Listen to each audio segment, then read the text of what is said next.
जी हाँ, एक चौथाई सदी पहले भौतिक विज्ञानी जुआन माल्डेसन ने एडीएस सीएफटी पत्राचार की प्रस्ताव रखा था, जो त्रिआयामी ब्रह्मांड में गुरु मध्याकर्षण और ब्रह्मांड की दो आयामी सीमा पर क्वांटम भौतिकी के बीच एक दिलचस्प होलोग्राफिक संबंध था। माल्डेसन की खोज की एक चौथाई सदी बाद भी यह पत्राचार इस स्तर पर है, केवल एक अनुमानी है। ब्रह्मांड की प्रकृति के बारे में एक कथन जो सत्य प्रतीत होता है, लेकिन जो अभी तक सिद्ध भी नहीं हुआ है कि वो वास्तव में उस वास्तविकता के प्रतिबिंबित करता है जिसमें हम रहता हूं, यानी हम लोग रहता है। और इससे भी अधिक वास्तविक ब्रह्मांड में इसकी केवल सीमित उपयोगिता और अनुप्रयोग भी है। फिर भी पत्र व्यवहार के मात्र दिखावा भी संकेत से कई अधिक है।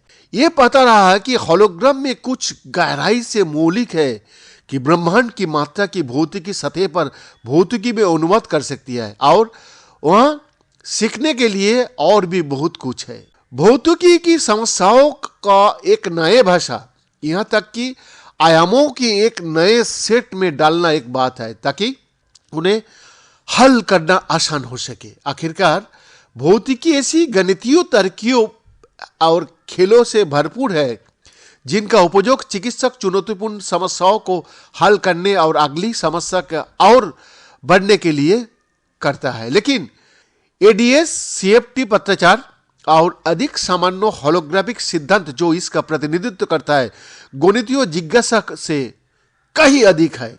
याद रखें कि यह आवश्यक लक्ष्य गुरु मध्याकर्षण के वर्णन करना है, जिसे सदियों से हम प्रकृति की एक और शक्ति मानता था। बस एक और बातचीत जिसका उपयोग ब्रह्मांड में संस्थाओं एक दूसरे के साथ बातचीत करने के लिए कर सकती है, लेकिन गुरु मध्याकर्षण अपनी क्वांटम उदूलशीलता से पैर भी सभी बलों के बीच अकेला और अद्वितीय भी है। गुरु मध्याकर्षण ब्रह्मांड में प्रत्येक इकाई द्वारा उत्सर्जित और महसूस की जाने वाली एकमात्र शक्ति है। द्रव्यमान वाली कोई भी चीज, ऊर्जा वाली कोई भी चीज अपने चारों ओर एक गुरु मध्याकर्षण प्रभाव पैदा करता है, और इसी तरह द्रव्यमान वाली कोई भी चीज, ऊर्जा वाली कोई भी चीज जिसे हम अस्तित्व कहता है, वो भी उस गुरु मध्याकर्षण प्रभाव पर प्रतिक्रिया भी करता है। केपलर ने खगोलीय पिंड की गतियों के बारे में कुछ विशेष समझाने और उन गतियों को पृथ्वी पर हमारे जीवन से जोड़ने का सही निर्णय लिया। न्यूटन ने इसे एक शक्ति, अदृश्य तारों का एक समूह जो सारी सृष्टि को जोड़ता है, का नाम देना सही था। आइंस्टाइन ने गुरु मध्याकर्षण को धक्का और खिंचाव के संदर्भ में नहीं, बल्कि स्पेस टाइम के मूल ताने बाने के संदर्भ में सही बताया था।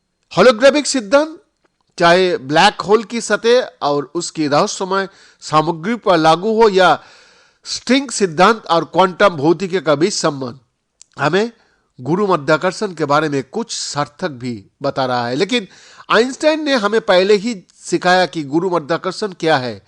ये कोई मात्र बल नहीं है, बल्कि ये प्राकृतिक प्रतिक्रिया है जिसका अनुभव हम जीवित प्राणी तब करता है जब हम अंतरिक्ष समय के मोड़ और सूर्य का सामना करता हूं। बैद्यनाथ दास का रिपोर्ट।